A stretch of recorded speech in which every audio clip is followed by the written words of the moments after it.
Hi everyone and welcome to the webinar today. Thank you so much for joining us. My name's Emma Carney. I'm Senior Client Director at SAP Concur and I'll be your host for today. And now, Shadé, over to you. Thanks for joining us. Thank you so much, Emma. It's always wonderful to be here with you all, and I'm extremely excited to be diving into this particular session. Now, a question that I have for all of you right up front is this. What is change? What is change? Why is it that change is sometimes so hard? And what does the science say about this mystery? Now, importantly too, why is it that some people thrive when it comes to change at work, and they do so well and they have great success, but so many others struggle? Now, there are decades worth of science and psychology about what it is that helps individuals change their behavior, and the most impactful element comes from this split in our brains. See, our brain has a functional split, and it influences a lot of our behavior. Now, it's not a right hemisphere versus a left hemisphere split, although we could talk about that too, but that's not the subject of what we'll be exploring during our time together. Now, a little about me. I'm Shadé Zahrai. I'm a peak performance educator to Fortune 500s, a behavioral scientist, and a leadership strategist. And I'm co-founder of the company Influencia Global that I run with my husband. We work with organizations all over the world, elevating engagement, inspiring leadership, and boosting performance. And a big part of what we do is helping individuals, leaders, and teams navigate change because it is ever present. Now, psychologists say that we have these two systems in our brain, this functional split. And to help illustrate this, I'm going to use the example of a diet. Now, surely we've all at some point been on a diet or we've been watching what we're eating, so we can relate to this. So this first system in the brain is called the rational, conscious, deliberate system. It's the part of us that plans this new diet. We see ourselves in the mirror that day, we decide, okay, this is the time. We need to lose the 10 kilos, we're going to look better in our summer bathing suit, we'll be healthier. So we develop a schedule for exercising each day, eating healthier food. It all makes perfect sense and it's the perfect plan.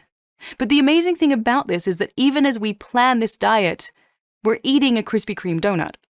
And that's where the second system in the brain comes in, the emotional, unconscious, automatic system. It's a lot like our dog's brain. It's the part of us that craves. It's impulsive, it's instinctive, it's motivated by instant gratification here and now.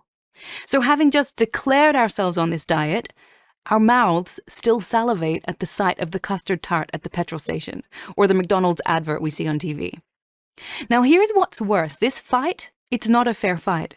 These two parties are not equal. In fact, here's a metaphor coined by psychologist Jonathan Haidt. He tells us that the emotional system in our brain is like a big elephant in our heads. It's incredibly powerful. And on that elephant's back is a human-scale rider that represents the rational part of the brain. So the rider sitting on top thinks that it's the one in charge. It's holding the reins. The rider may decide to go somewhere, but unless the elephant moves, they're both stuck. Now, if the two ever disagree, who's your money on? The elephant or the rider? Well, the elephant has a 6-ton advantage. So this power imbalance tells you everything that you need to know about why diets are hard. But it also tells you everything you need to know about why organizational change is hard. When organizations are undergoing change, they often talk exclusively to the rider, the rational brain. They share the facts, the data, the analysis. And people within the company may agree. They nod their heads because their rider is on board. But everyone is forgetting that there is also an elephant that they're dealing with. And this elephant is more comfortable with how things were yesterday, and the day before that, and the day before that.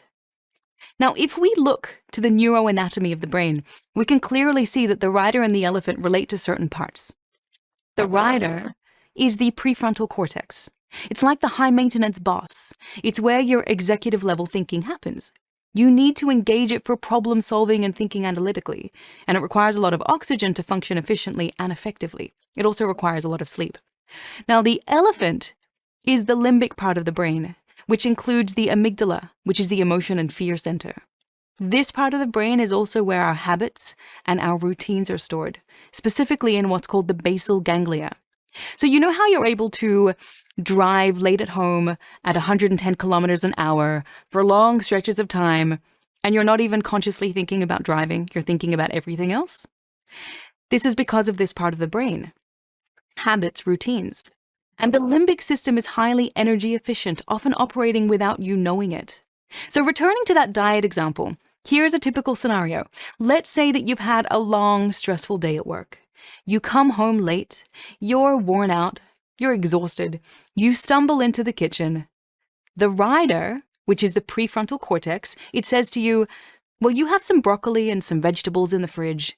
Take up 15 minutes now and whip up a nutritious meal. The elephant, on the other hand, starts whispering to you, you deserve a donut. Eat the whole packet.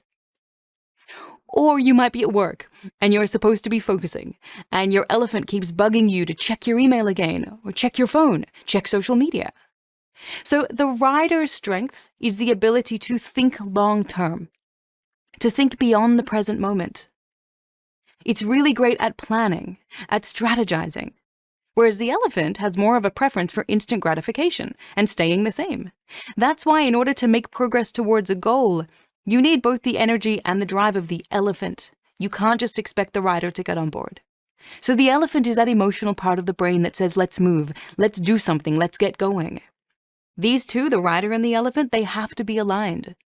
And this idea of alignment during our time together is what we're going to be exploring.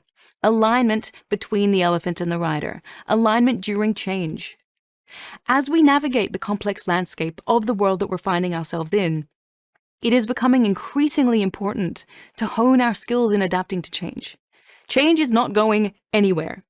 So during the time that we have, I want to talk to you about the essential principles for effectively embracing change and strategies for creating psychologically safe environments, because these are becoming paramount.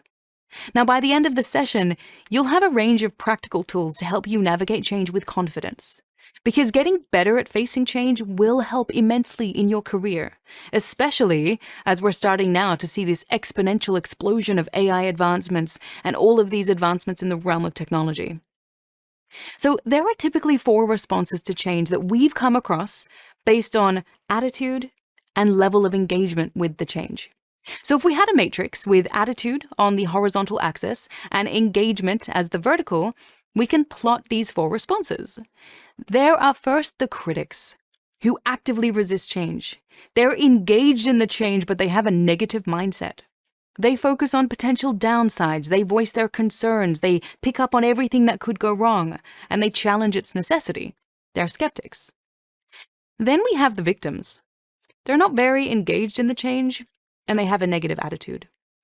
Victims tend to panic when confronted with change, feeling overwhelmed by the uncertainty it brings. They might see themselves as powerless and unable to adapt, leading to disengagement. We then have the bystander.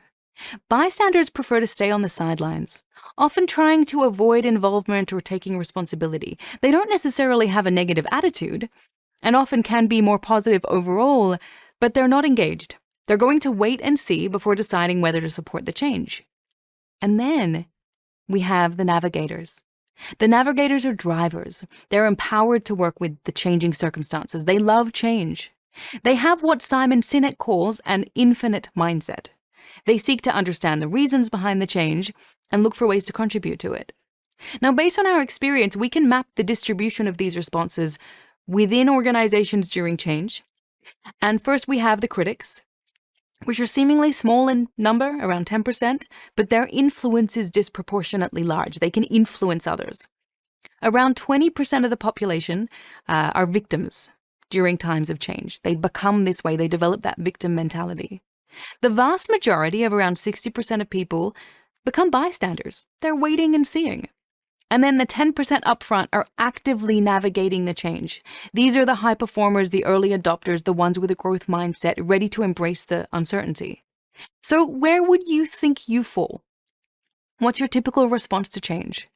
And when looking at this distribution, what do you think could contribute to the number of victims and bystanders? What do you think contributes to that?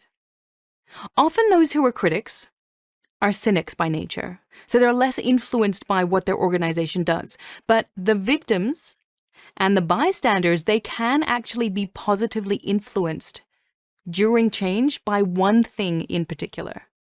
So we're going to explore what that one thing is. And to do that, I'd like to take you back a few years to when tech giant Google set out to study what makes a team within their company effective. What makes a team effective? So Google analyzed data from executives, team leads, and team members to determine the key dynamics of what makes a successful team.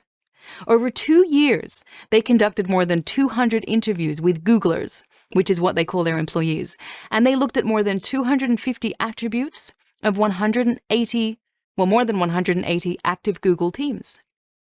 Now, what researchers discovered was that even the extremely highly intelligent, high-powered people at Google needed 5 qualities to be a high-performing team. They needed psychological safety, dependability, structure and clarity, meaning of work, and impact of work. From these 5, what do you think came out as the number 1 priority? What was the most important factor that explained team performance? It was actually psychological safety. People needed a psychologically safe culture to contribute the talents that they had to offer. So to help us understand what exactly psychological safety is, because it has very much become a buzzword over the last number of years, I want you to meet Amy Edmondson, organizational psychologist and professor at Harvard Business School. When she was in her mid-20s, completing her PhD, she was studying team effectiveness and collaboration in medical settings, specifically focusing on errors and learning within hospitals. So she would send out these surveys to assess how teams operated. And once she'd collected all her data, she moved on to analysis. Her hypothesis was this: she expected that better performing teams would report fewer errors. If they were high performing, they would be making less mistakes on the job. That seemed like that common sense. So she ran the analysis and found a correlation, which is always a very good sign when you're doing research. There was a relationship between high performing teams and errors, but the correlation was in the opposite direction. So better performing teams were actually reporting more errors. How does that make any sense? Edmondson, as an early researcher, was baffled, and it prompted her to think deeper about what was happening. So she hired an ethnographer to spend time with the teams without knowing what her findings were. The ethnographer reported back with their observations, and this is what they discovered. It was very, very interesting. It wasn't necessarily that better performing teams made more errors, but that better performing teams were more open to reporting errors. They didn't necessarily make more errors, they were more open to reporting the errors. So it wasn't about errors at all. It was about openness. It wasn't that they made more mistakes, just that they actually felt comfortable sharing any mistakes that were made. Lower performing teams didn't have that comfort, that openness, so they still made mistakes, likely a lot more mistakes, but they wouldn't share it. Which also meant they couldn't learn from mistakes and they would just keep making the same ones. And it's because of the culture of those teams. What the better performing teams had was what Amy Edmondson would later identify as psychological safety, which is the term that she came up with to describe this openness.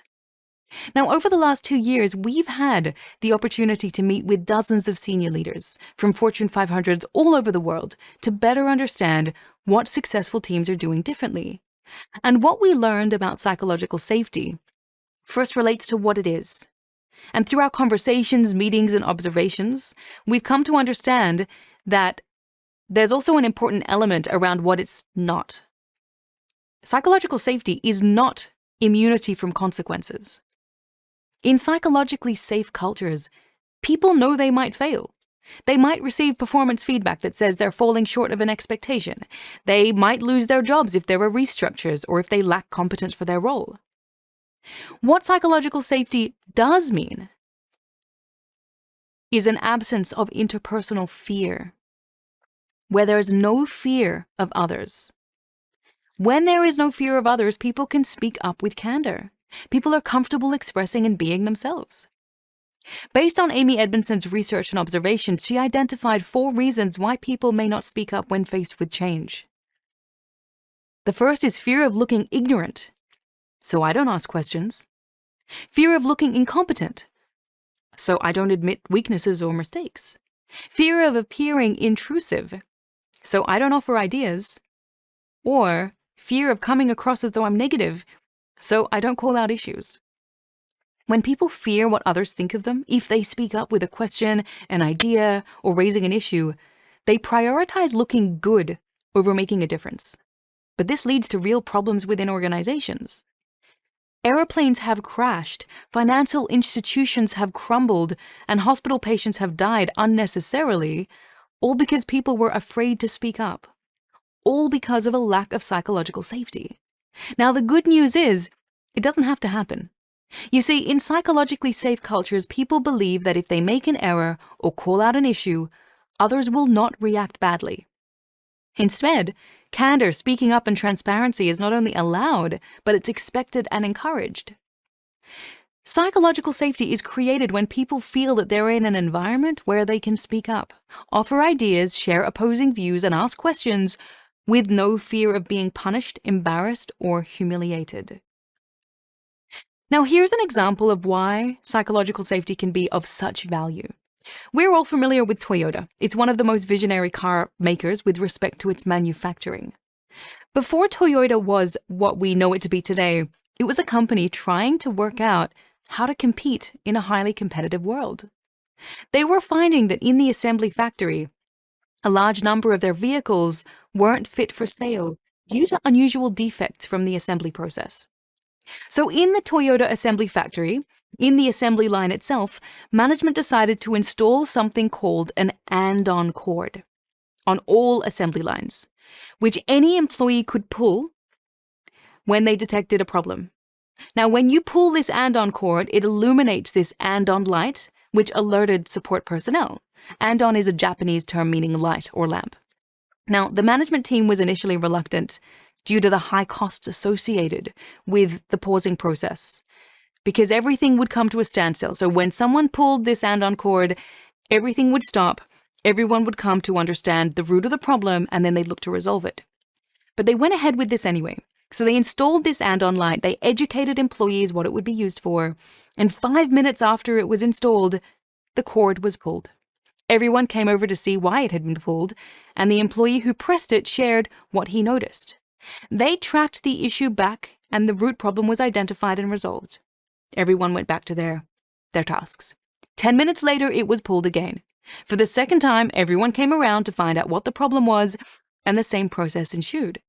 This happened again, and it led to huge delays and huge costs.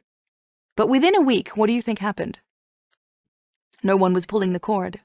There were no more stops. Why? Because every product had been optimized for sale. There were no further defects. They ended up saving huge costs on storage for defective vehicles and cemented their success. It also allowed for cheaper costs overall due to less defects given the root cause had been identified and resolved. So while there was a huge loss short term, it was entirely effective in solving problems and resulted in huge long-term gain. This is how Toyota dominated internationally. They embraced psychological safety, specifically speaking up about issues. And the 4 simple steps that they adopted are: detect the abnormality, everyone stop, correct the abnormality, find the root cause, and create a countermeasure. It seems simple, right? But why is it so hard to do in practice? It has something to do with this: above the line versus below the line thinking. And we can understand these as or versus bed. What do you think above the line thinking entails? It's psychological safety. So what does psychological safety entail during change? What does it require? Ownership, accountability, and responsibility. Now, what gets in the way of that? What do we often see instead, especially from the victims and the critics? Blame, excuses, denial. So when teams use above the line language, what they're embracing is or. And what we hear is more results-oriented language. I choose to, I prefer to, I will, how can I? They take ownership. When they use bed language, it's victim-oriented. I have to, I can't, if only, why did you? So an or response could be, okay, I'll explore more so I can understand it better. Ownership. A bed response? I can't because of XYZ reasons. Deferring it, not wanting to take responsibility. So what you'll hear in or cultures and teams is, what will it take, or rather, what will it look like when it's fixed? What will it take to fix it? And in bed teams, what's broken and who broke it this time? Now, simple ways to bring this language into your everyday are through basic statements. I'm calling this out because I care. Something doesn't sit right with me. Can you help me understand the reasons behind X? In this post-pandemic world, it's vital that everyone feels comfortable to speak up. Things are changing at an increasingly rapid pace. Psychological safety has become not only a nice to have, it's a critical to have. Simple. Now, as we know, organizational change, it does not have an endpoint. There's always going to be some change that's coming. So your ability to adapt to and embrace change is going to have a very large impact on your career and how you contribute, both now and in the future. It's really important on this journey of change that we make sure that we're not unintentionally making it more difficult for us or for our teams or the others that we interact with. So the first step is to avoid the 3 common mindset traps. These traps not only keep you silenced, but they hinder effective decision-making during times of change. The first one is based on something you may have heard before. We've always done it this way, or everyone already agrees. Have you ever agreed with someone in a meeting because everyone else just agreed with them? Well, let me tell you the story of Alex. Alex worked at a prestigious investment firm, handling financial portfolios of wealthy clients. Alex noticed that there was an unsettling pattern where no one dared to disagree with the firm's senior analysts and advisors. In fact, dissenting opinions were frowned upon within that culture. During a meeting, a decision was being made about whether or not to invest in a popular tech startup, which anticipated large returns. Those that were most senior in the company thought it was a great deal, and everyone just seemed to go along with it and agree, without asking questions or probing into the financials or business plan. Alex felt really uneasy about the startup's aggressive growth strategy, but he said nothing. So the firm did end up investing, and then that investment soured shortly after when the startup faced unforeseen challenges and they had to file for bankruptcy. So this is a classic example of what's called the bandwagon bias, when conforming is more important than having an opinion. It's a form of groupthink, where we're more likely to support something if others support it, especially those with influence or authority. And it can happen both subconsciously and consciously. We're less likely to speak up if we believe something's wrong or to challenge the prevailing opinion. Now, the problem is that it means that critical thinking goes out the window. No one's willing to challenge things, and it reflects a lack of psychological safety. So 2 simple principles to avoid this trap. The first is to ask questions. Don't be afraid to inquire. Can you help me understand? Is a really great lead-in. Second, seek facts and turn to the data. Alex could have found a way to call on relevant data around aggressive growth strategies and how they may not yield the expected results, or something else relevant. Data-driven decision-making helps you and your team evaluate options based on objective evidence rather than social pressure. And third, use a technique called the open door. It's where you use phrases like, I wonder, what if? It allows you to introduce new ideas or alternatives without any pressure. It reduces the other person's defensiveness, encourages creativity, and promotes flexibility. For example, I wonder whether we've considered all the potential risks and downsides of this decision. What could go wrong if we move ahead with this plan? I wonder whether there are any assumptions or biases that we might be overlooking. Can anyone identify any? What if we consider a different approach to this problem? What alternatives can we think of? These sorts of questions can help reduce the likelihood of the bandwagon bias and contribute to better decision-making within the group. So now to the next mindset trap. Have you ever found yourself suddenly fearful of flying after recent news of a plane crash, or avoiding certain foods after it made your friend sick? I've been in this position for sure, so I can definitely relate to this. It's called the availability heuristic. It's a mental shortcut where we overestimate the likelihood of events that are fresh in our memory. And this can lead us to making inaccurate judgments and decisions, especially during times of change. If a recent change didn't go as planned, you might overestimate the likelihood of a similar negative outcome in future. If your last experience with change was painful, you might expect that your next experience with change will be the same, resulting in increased resistance, even if the current change initiative is well planned and has high potential for success. So here are 2 tips to help you avoid falling into this trap. First, use critical thinking. Ask yourself, what information am I relying on to make this decision? Is it rational? Then, seek information to supplement your memory. Why is this happening? How will it be rolled out?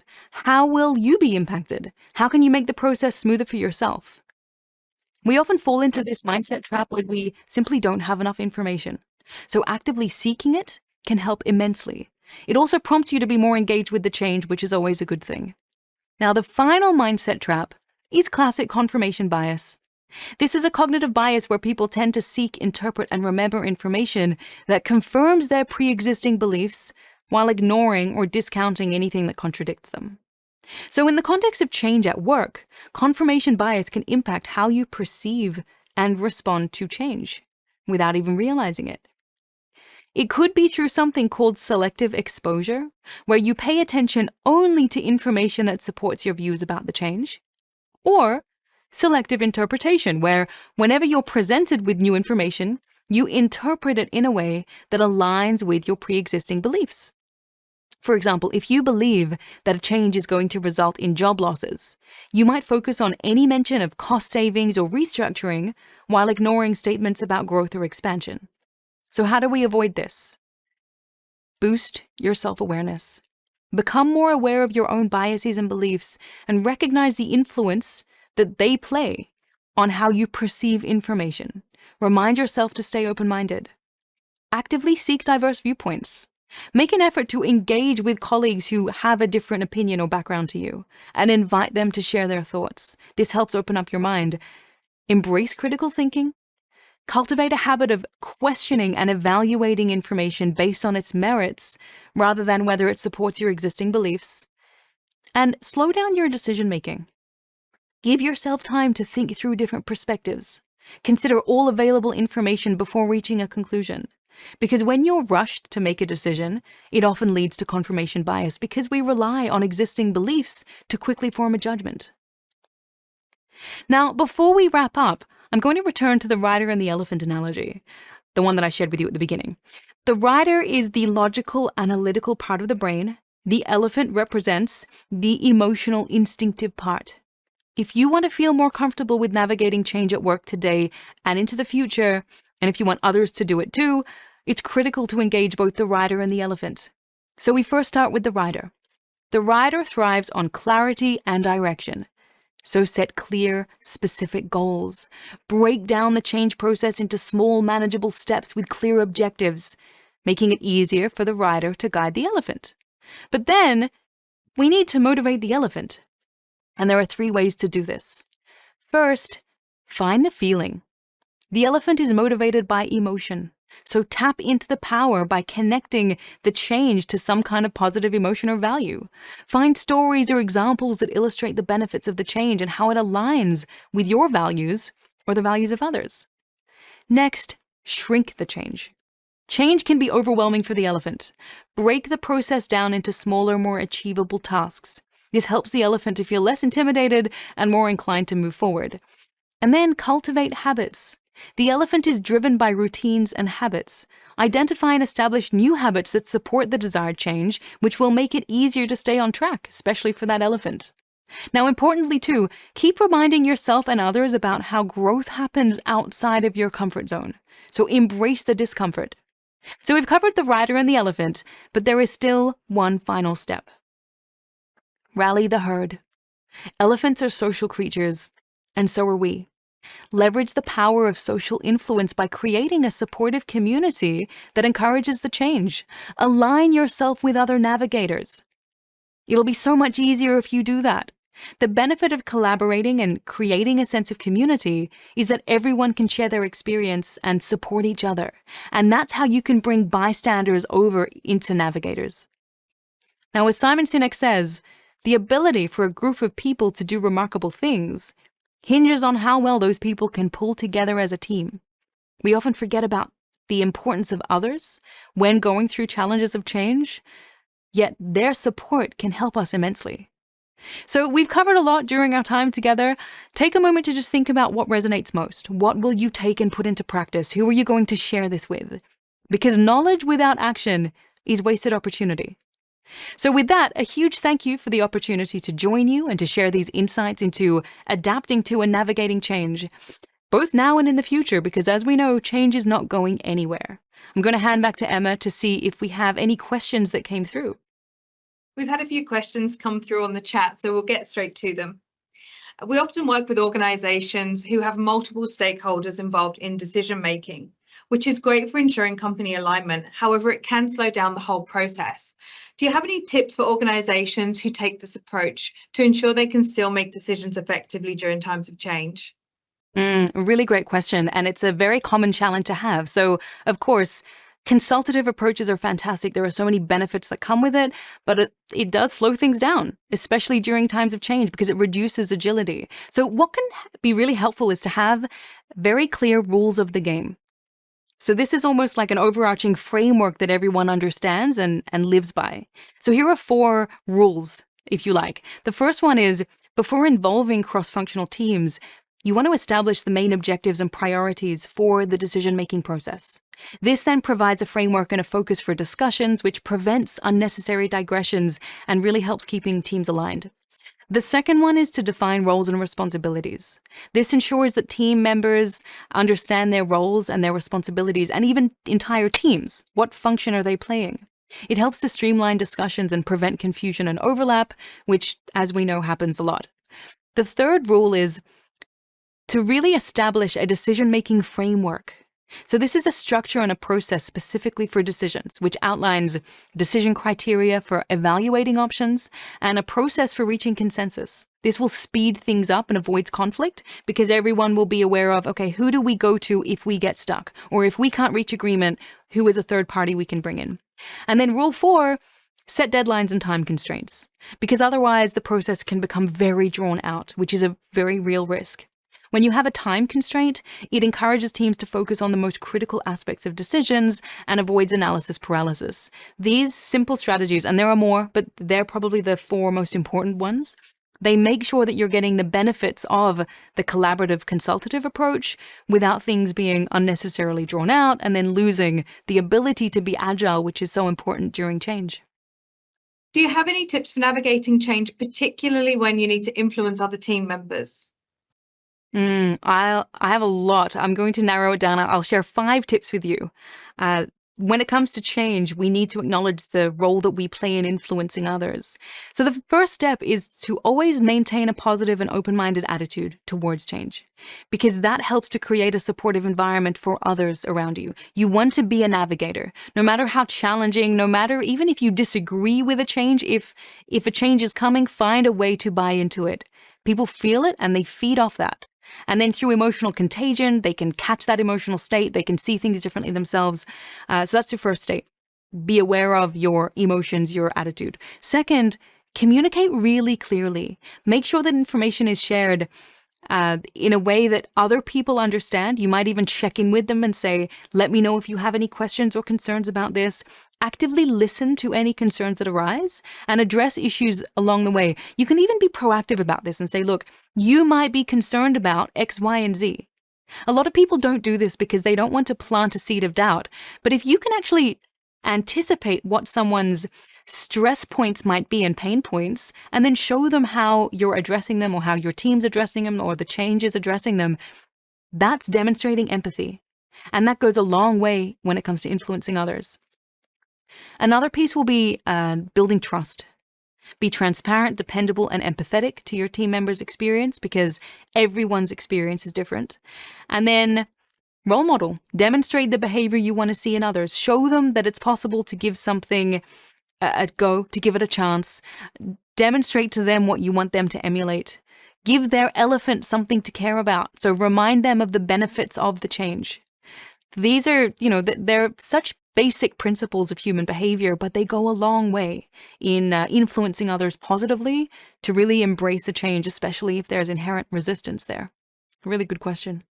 Is it possible for organizations and individuals to still thrive and evolve if they feel their environment's not psychologically safe? Do you have any workarounds for that? This is a fantastic question. From an individual perspective, It is not possible to thrive in an environment where you don't have psychological safety. You might be able to perform, you might be able to do your job, but in terms of thriving, growing, you will always be limited. So there are a number of examples of organizations or teams rather, that don't have psychological safety, yet are still successful. And the reason is, well, firstly, they're probably facing other challenges like employee engagement, increased turnover, lower creativity, stifled innovation. But they still might have a decent operating rhythm in the sense that people are performing and the company is doing quite well. If they succeed despite having psychological safety, it's usually because they have some other element that compensates for its absence. They might have a really strong market position or access to resources. But as you would expect, they're not going to be able to maintain success over the long term because people within the company will either burn out or they'll lose engagement or they won't. There'll be a point in time where they start questioning, why am I here? What's the point? So there are no workarounds for long-term sustainable success. If you're in a team where there's not psychological safety, it's really important that you do what you can to build that up within you. And that might mean being around really inspiring, empowering people. That might mean maintaining your own optimism and being that source of energy for yourself, because you're not going to get it from the people that you're around. So a really important question when it comes to psychological safety. If you can be in an environment where it's there, fantastic. If not, you will need to find ways to build up that energy. Shadé, thank you. That was awesome. I, for one, took away a lot of tips for navigating change. To all of our listeners, thank you so much for joining us. We hope this gave you some tips to better equip you to embrace change when it comes your way.